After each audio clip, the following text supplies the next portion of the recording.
Last month, I was at a high-end diplomatic reception in London, the kind of place where people speak in hushed tones about international norms and the rules-based order. I spent 20 minutes talking to a senior European official who was beaming with pride. He was convinced that the latest round of multilateral statements and value-based summits had successfully reasserted Western leadership. To him, the world was a boardroom, and as long as he held the gavel, he held the power. His face was lit up with the quiet, almost smug confidence of a man who believes his words are the ultimate foundation of reality. But then I struck up a conversation with a representative from a Southern African mining consortium who had been standing silently in the corner, nursing a drink. When I asked him what he thought of the evening's speeches, he didn't argue or get defensive. He simply pulled out his phone and showed me a high-resolution satellite feed of a massive industrial site, a state-of-the-art lithium processing plant connected to a brand-new, high-speed rail corridor heading straight for a deep-water port. "He's still talking about the rules of the game," the representative said, his voice flat and detached, like a scientist observing a dying star. "But we've moved on to the physics of the game." He pointed to the screen, showing a fleet of transport ships settling their contracts in a local currency clearinghouse, bypassing the dollar entirely. "You see," he said, "while your friend is busy debating the spirit of the law, we are busy pouring the concrete for the new world. You can't eat a communique, and you can't build a battery out of normative alignment." That sudden, chilling disconnect between the Western officials' performative confidence and the delegates' cold, physical realism was the first sign that the world we thought we knew has already disappeared. We are no longer living in an era of diplomatic theater or abstract governance. We have entered year zero of a multipolar world, where the only thing that matters is who controls the physical substrate of survival. This is how the false order ended, and the era of hard reality began. And that story, that anecdote, it really sets the stage perfectly for this deep dive. It's the exact pivot you wanted us to explore. This idea that abstract governance is being replaced by something much more tangible. Absolutely. It's a paradigm shift. You shared some incredible analyses that frame the 2025 G20 Johannesburg Declaration as the moment this became irreversible, a transfer of rulemaking authority. That's the core argument, yes. So our mission today is to really unpack this physics of the game, as that representative called it. We're going to look at it across three, I think, foundational transformations. Right. First, we have to get into the strategic pivot from, value-based diplomacy to what's being called critical mineral sovereignty. Second, there's the intellectual layer underpinning it all, the reconstruction of African philosophy, specifically Ubuntu, as a very pragmatic, collective survival strategy. And that's a piece people often miss. And finally, we have to look at the money, the undeniable impact of de-dollarized trade and these huge physical infrastructure investments on global governance itself. That chasm you describe in your opening, the one between the West's focus on performative metrics and the global South's laser focus on physical metrics, that is the key. Explain that distinction a bit more. What are performative metrics? For decades, the West really defined global success through what could be called procedural theater. It was about demanding adherence to abstract benchmarks. Like what, exactly? Things like normative alignment, making sure your values line up, perfect electoral processes, consensus-based G20 statements, even when those statements didn't lead to any tangible improvements for billions of people. So the process was the point. Process was the point. But now the global South, really galvanized by that South African G20 presidency, is redefining governance based on functional outcomes. Their metrics for success are different. Tangible things. Completely. They're asking, how many megawatts of reliable power did we generate? How many kilometers of high-speed rail did we lay? What are the processed tons of our refined mineral output? The physics of the game. That's it. Governance is shifting from this abstract procedural debate to functional industrial collaboration. Yeah. It's about building strategic autonomy and self-sufficiency, for real. Okay, so let's unpack this. If we're talking about pouring concrete for the new world, then the first, most literal concrete is what's in the ground, the critical minerals. Yeah. This seems to be the absolute cornerstone of the Johannesburg outcomes. It is. The logic is elegantly simple, and in the 21st century, it's pretty much non-negotiable. How so? Well, these critical minerals, we're talking lithium, cobalt, rare earths, copper, the list goes on.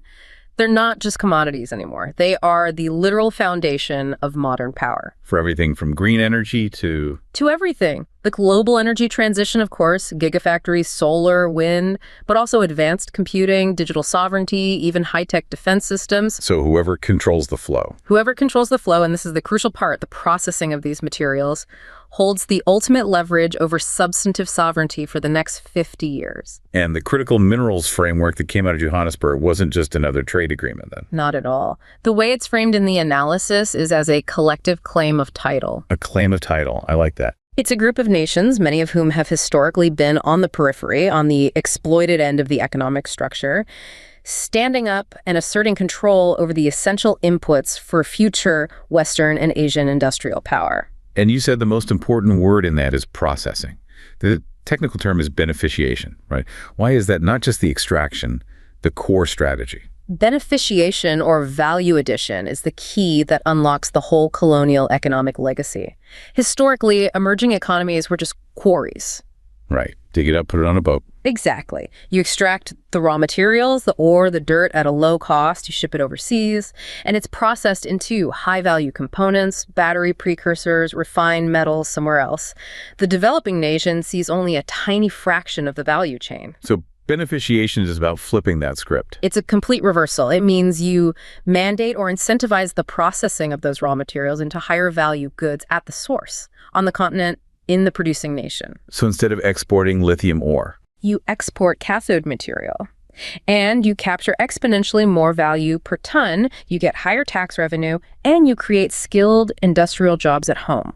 The G20 agreements made this a priority, a condition for new mining licenses and resource swaps. That sounds incredibly ambitious.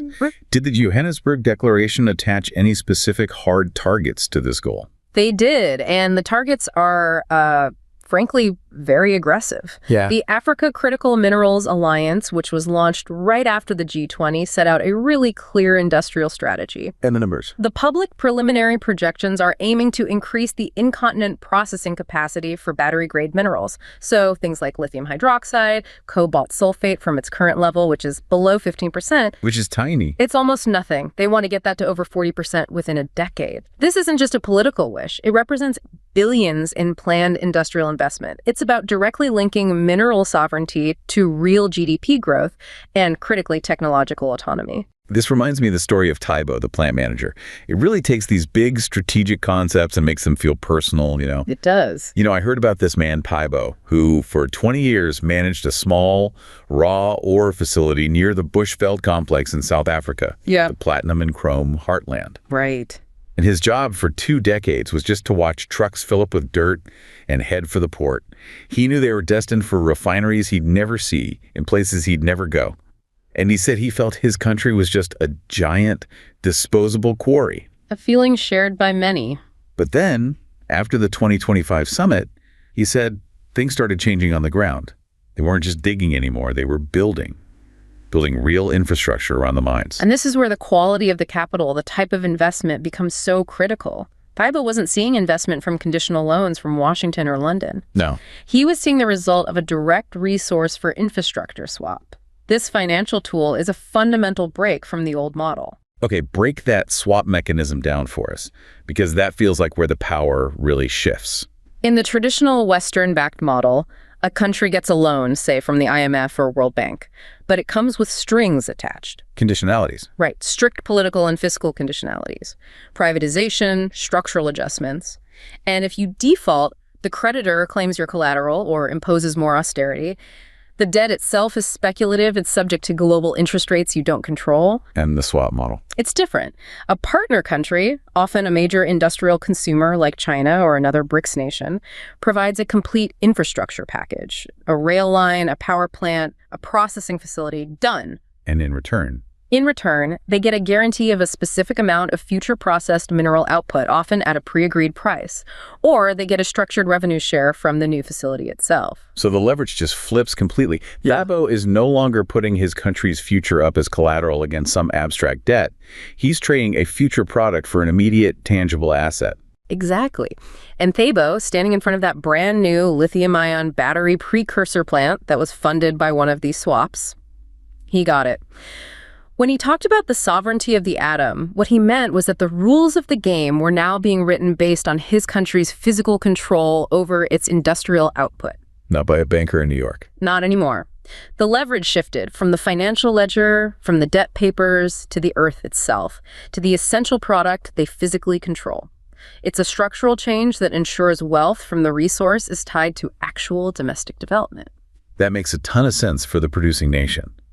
But if every country in the G20 starts doing this, maximizing their own value capture, how do you manage the global trade implications? Doesn't that risk total fragmentation, maybe even trade wars?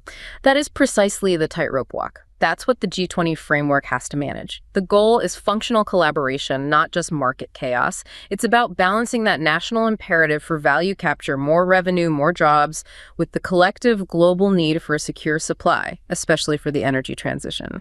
And how do they do that? What are the key governance challenges? There are three main ones.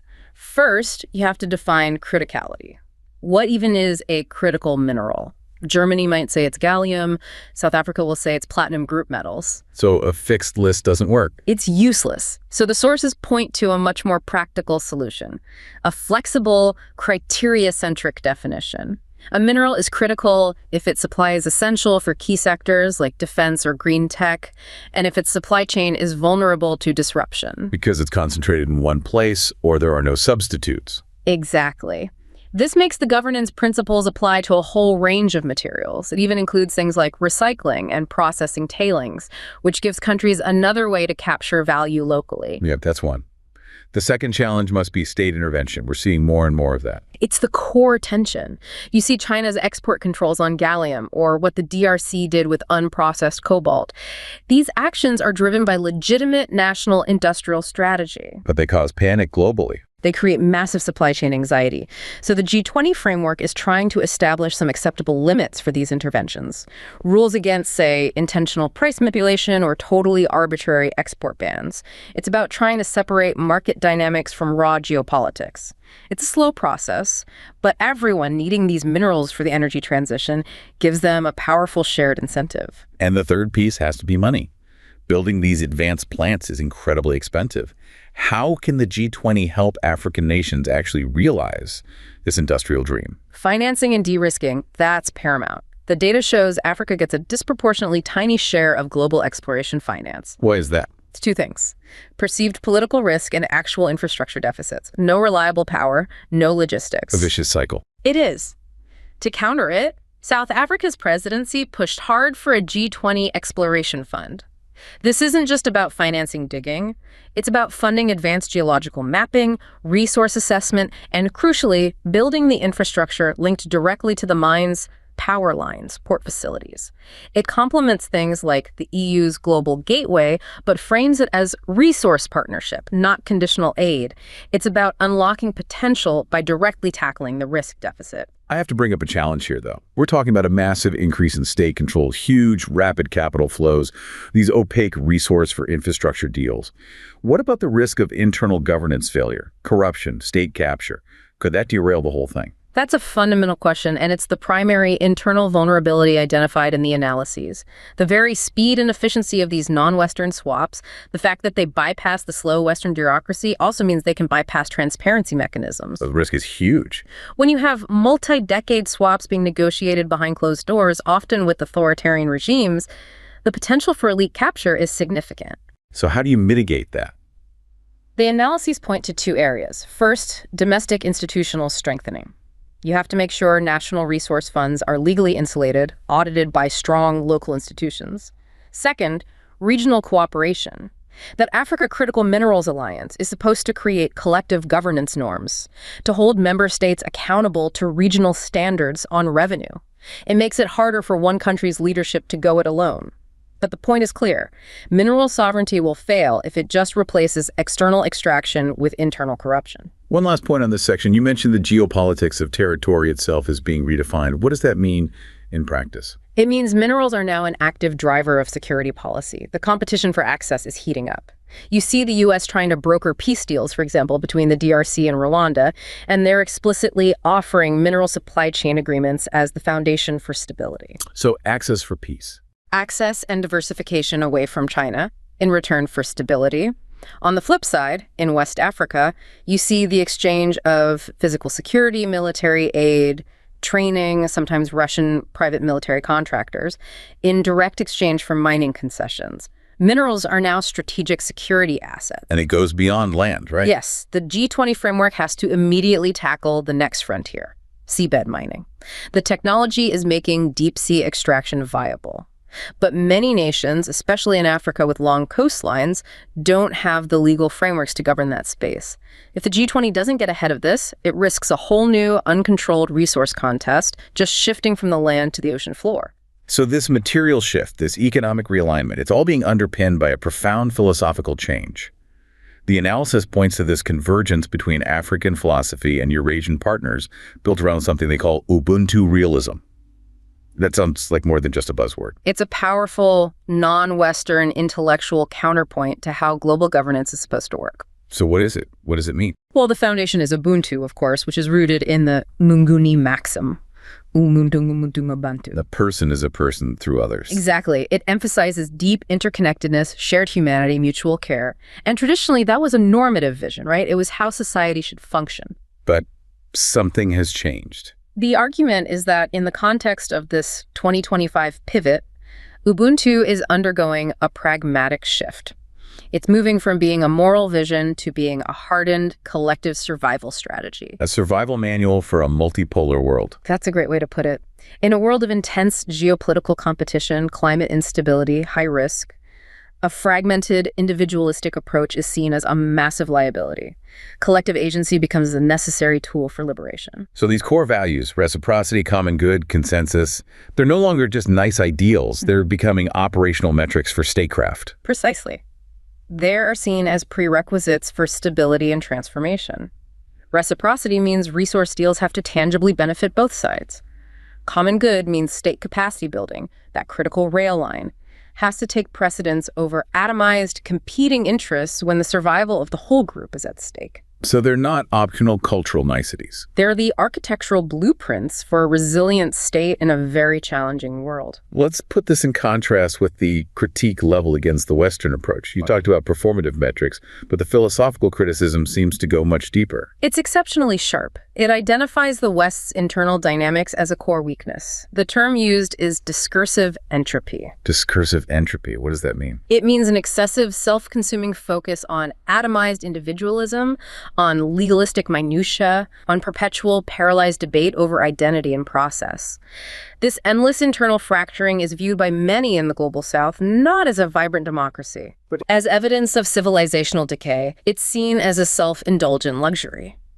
A constant, expensive internal argument that emerging economies who are facing existential problems like food security and energy poverty can no longer afford to subsidize. And this internal fragmentation then translates into how they engage with the world. Directly. It translates into a disastrous and paralyzing model for international engagement, which is termed a vitocracy. Vitocracy, define that for us. A vitocracy is a system where it is much, much easier to stop things than it is to do things. The power of obstruction far outweighs the power of action. I see. The exported Western model emphasizes elaborate processes, complex conditionalities, endless layers of review, all meant to protect individual rights or ensure procedural fairness. But when you apply that to a huge development project in the Global South, it leads to institutional paralysis. You get stuck. You get completely stuck. A big infrastructure project takes a decade navigating conditional loans, endless environmental impact assessments, judicial reviews, complex procurement rules. Every single step is a potential veto point. The system, designed for deliberation, ends up prioritizing obstruction. And this is framed as the last psychological defenses of a receding hegemony and inability to materially build. And the story of Amina and the Trans-African Backbone Rail project just captures this clash of worldviews perfectly. It really does. Yeah, I came across this report about a coordination meeting in Addis Ababa. That's for a crucial segment of the Trans-African Backbone Rail line. A massive project. Huge. And the civil servant, Amina, was there. She'd spent years in the traditional international aid system, which she called a vitocracy, a swamp of paperwork and procedural theater that never resulted in a single kilometer of track. Her frustration is very illustrative of this shift, and she was now dealing with Eurasian partners who operate under this Ubuntu Realism framework. Right, and she recalled this one meeting where a Western consultant sticking to the vitocracy model, raised a procedural objection. It was about the atomized individual land use rights along a key section of the corridor. Okay. And the consultant argued that getting consensus through the Western-mandated judicial review process could take a decade of litigation. It would stall the entire project. And this is where the realism part of Ubuntu Realism comes in. The partners in the room, what was their reaction? They realized immediately the consultant was prioritizing an abstract legal process over the physical survival of the city. Their whole framework is built on one question. Will this project ensure the collective survival and flourishing of our community? A very different question. Amina's realization was profound. She said she understood they were looking for a corridor, not a courtroom. The project moved forward because the logic was simple. A community without a train, without trade, is a community without a future. The abstract legalities were a distraction from the collective good. And that focus on state capacity and results-oriented governance is the practical application of the philosophy. The state's job is to deliver tangible infrastructure and maintain stability. It values speed and efficiency. It values them over protracted procedural fairness. And we have to note, impartially, that this approach gets criticized from a Western perspective for potentially sidelining individual rights, but it's framed by its proponents as a necessary trade-off for collective survival in a tough global environment. And this philosophy, it scales down too, right? Beyond just massive rail projects. I was fascinated by its application in disaster management. Yes, in traditional technocratic disaster risk reduction models, DRRM, the emphasis is on centralized technology. Early warning systems, expensive seawalls, conditional external aid. Ubuntu challenges that. In the African context, disasters are often seen as communal, even moral events. So preparing for a flood or a drought relies heavily on strong mutual aid networks and inherited collective wisdom. Ubuntu mandates an ethical responsibility for collective survival. It strengthens community cohesion before a disaster hits. Making them less dependent on that slow external aid. Yeah. The vitocracy model. Exactly. But how do you actually synthesize these traditional methods with modern technology? That sounds tricky. It's a deliberate synthesis. They call it hybrid knowledge. It doesn't get rid of the state. It reinterprets state mandates, like a disaster management act, as collective moral duties. So what does that look like on the ground? It means integrating indigenous knowledge like traditional rain signs, local calendars, historical flood lines with modern tools like satellite forecasts and GIS mapping. But critically, you legitimize that modern information through grassroots institutions like village councils and elders who are central to the Ubuntu governance model. It builds trust, and it shifts communities from being passive aid recipients to active agents in their own survival. This whole philosophical pivot, then, toward collective agency, it seems like a necessary prerequisite for the final pillar we need to discuss, building a sovereign financial system. Yeah. Right. So the shift to physical resources and this collective philosophy has a direct and pretty severe consequence for global finance. The final pillar of this year zero is the rapid normalization of post-dollar trade. It is. The analyses are very clear. We were watching financial fragmentation happen in real time. The global system is moving from one thing to another. From what to what? From a unified, historically efficient, but politically vulnerable system, let's call it System S, anchored by the dollar, and SWIFT, to a fragmented, less efficient, but politically resilient system. System A, anchored by things like CIPS, CBDCs, and local settlement networks. What pushed countries to make that choice? I mean, decoupling from the dollar, which is still the world's most liquid currency, is a costly and difficult decision. The motivation was simple: strategic survival. The intensifying U.S.-China trade war was one factor, but the real catalyst was the escalating use of financial coercion, sanctions. The exclusion of Iran from SWIFT in 2012. And then the partial expulsion of Russia in 2022. Those moments exposed the ultimate vulnerability of relying on a financial infrastructure governed by a single state. So the dollar changed in their perception? For many non-aligned nations, the dollar transformed from a neutral global utility into what's repeatedly called a vector of predation, a tool of statecraft that could be used to freeze assets, stop trade, and basically shut down a country's economy overnight. So the choice became pretty stark. It became simple. Prioritize financial sovereignty and resilience over the convenience and efficiency of the dollar system. They decided a resilient system, even if it was slower or more expensive at first, was vital for national autonomy. The analysis suggests this migration isn't going to be a slow, steady, linear process. It could accelerate suddenly. That's the theory of network effects. The early adopters, like China and Russia, they had high switching costs building alternatives like CIPS and SPFS. But once you get a critical mass of users, volume, and liquidity, the benefits of joining that alternative network start to compound very, very quickly. A tipping point. Exactly. As geopolitical risks rise, say with new U.S. secondary sanctions, the system approaches a tipping point. Yeah. And at that point, the incentive to switch becomes overwhelming, new countries rush in, and you get a sudden, nonlinear, exponential migration. The data suggests we're already in that acceleration phase. Okay, so let's ground this in the evidence. The reports detail some specific cases where this migration is already happening, and it's quite mature. Right. We can start with the Russia-China corridor. The figures there are staggering. Nearly 90% of their bilateral trade is now settled in either yuan or rubles. That's near total immunity from dollar control in a massive trade corridor. It proves that dedicated high-volume corridors can fully decouple, and that decoupling is spreading to the most critical sector, energy. Saudi Arabia. Saudi Arabia, the historical linchpin of the entire petrodollar system, has entered active discussions with China about accepting RMB for oil. Now that is a profound signal.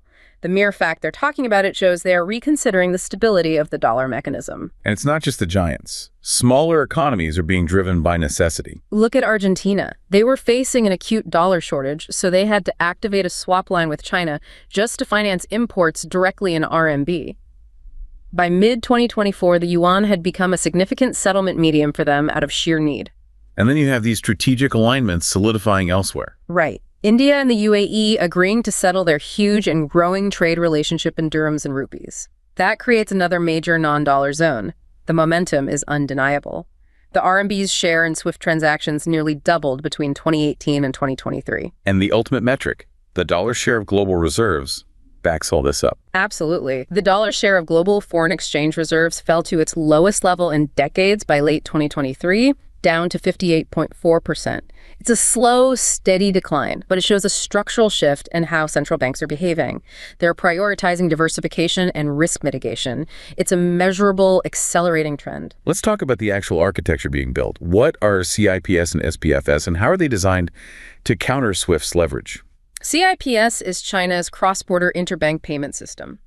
SPFS is Russia's equivalent. They are explicitly designed to be non-dollar payment rails. Because SWIFT, while theoretically neutral, is based in Belgium and subject to Western political consensus. Which allows for coordinated exclusion, as we thought. CIPS and SPFS are designed with deep political integration. They offer guaranteed transaction continuity even under sanctions. The planned tech link-up between them creates a resilient, integrated corridor, totally decoupled from SWIFT oversight. And central bank digital currencies, or CBDCs, are a critical piece of this new architecture. How do they fit in? CBDCs are central because they create resilient, politically autonomous settlement channels. A traditional bank transfer needs a correspondent bank, which is often dollar-based, to clear it. Right. A CBDC transaction between two central banks is instantaneous and final. It bypasses that entire legacy infrastructure. And China is leading on this. China's digital yuan is the vanguard, especially with the mBridge project, which involves the central banks of the UAE, Hong Kong, and Thailand. mBridge is a platform designed specifically for cross-border payments. It lets these countries settle trade in their own digital currencies without ever touching the US dollar or needing SWIFT. It's a fundamental decoupling mechanism. And finally, the expansion of the BRICS Plus coalition seems to be the political force organizing all of this. Absolutely. The expansion, bringing in major energy producers like Iran and the UAE, provides the critical mass needed to make these systems functional. They're linking major global resource producers directly to major consumers. And they're building their own institutions. They're building things like BRICS Pay, a proposed decentralized payment system. With over 50 countries expressing interest, this coalition is rapidly linking integrated trade corridors that minimize dollar dependency and actively promote these new architectures. This whole financial shift, though, it seems to be driven by a longing for what you could call the physicality of trade, a move away from abstract finance. Mm-hmm. The story of Kwame in Dar es Salaam just sums it up perfectly. It really does. Yeah, I saw this short documentary clip of Kwame, a merchant at the port in Dar es Salaam, Tanzania. He was demonstrating a new digital terminal he uses for international trade. Okay. And the remarkable thing was, the terminal wasn't showing prices in dollars or euros. It was a dynamically weighted basket of local currencies. directly backed by the industrial output flowing through that very port. That is a powerful demonstration. It's tying currency value directly back to the real economy. Exactly. And he remembered what he called the Great Paper Squeeze from years back, when the U.S. Fed raised interest rates half a world away and his business almost collapsed because his dollar-denominated imports became instantly unaffordable. He felt like he was trading in volatility, not reality. Now, he was clearing a shipment of construction machinery from Shanghai using a direct local currency settlement. He looked at the massive new cranes, the new railways stretching into the interior, all built with those resource for infrastructure swaps. And he said something incredible. What was it? He said, you can't eat a treasury bond and you can't build a bridge with a derivative. For him, de-dollarization wasn't political. It was a return to sanity, a return to trading in things that actually existed. Steel, grain, electricity, not the fluctuating moods of foreign central banks. That simple statement from Kwame is the critical takeaway of this whole section. This entire movement is about reducing finance from a vector of predation, a tool for extraction, back to its proper role. A servant of real industrial growth. Exactly. It's restoring the primacy of industrial productivity over financial speculation. The new clearing channels, the rise of the RMB, the infrastructure, it's all interconnected. They are building a financial floor that won't fall out, one that's grounded in physical substance. So we have meticulously traced how this transition away from the false order is driven by three intersecting, compounding realities: asserting control over the material world through mineral sovereignty, a unifying philosophy of collective survival found in Ubuntu Realism, Yes. and the determined establishment of a sovereign financial infrastructure through strategic de-dollarization. And to offer a final synthesis, the analyses often use a historical lens to frame this moment. If you look at it through a Spenglerian framework, 2025 is the year the West, defined by its internal fracturing and procedural deadlock, entered the deep winter of its political cultural cycle, a period of intense introspection and contraction. All for others. Conversely, for the aggregating civilizations of the East and the global South, this pivot signals an undeniable spring resurgence. It's driven by functional collaboration and material development. Which means that the constant stream of diplomatic statements, the sanctions, the normative debates coming from Western capitals, they now start to look like the last psychological defenses of a receding hegemony. They are increasingly disconnected from the physical levers of power that truly matter. The industrial base, the flow of essential minerals, the integrity of supply chains, the demographic vitality you need for long-term production. The multipolarity that was debated for so long in academic journals, it's not a theory anymore. It's no longer an abstract concept. It is being physically constructed right now on the ground. It's being poured into the concrete of new railways. It's being encoded into mineral refining agreements, etched into the ledgers of non-dollar clearinghouses, and implemented through systems designed for collective, not atomized survival. This isn't about changing the rules of the old game anymore. It's about building an entirely new one. An entirely parallel, resilient, and substantive world order. The new world order is being defined by those who are actually building it. The age of metaphysical rulemaking is over. It's been supplanted by the era of material reality. And the global conversation is now permanently grounded in substance, productivity, and the hard metrics of survival.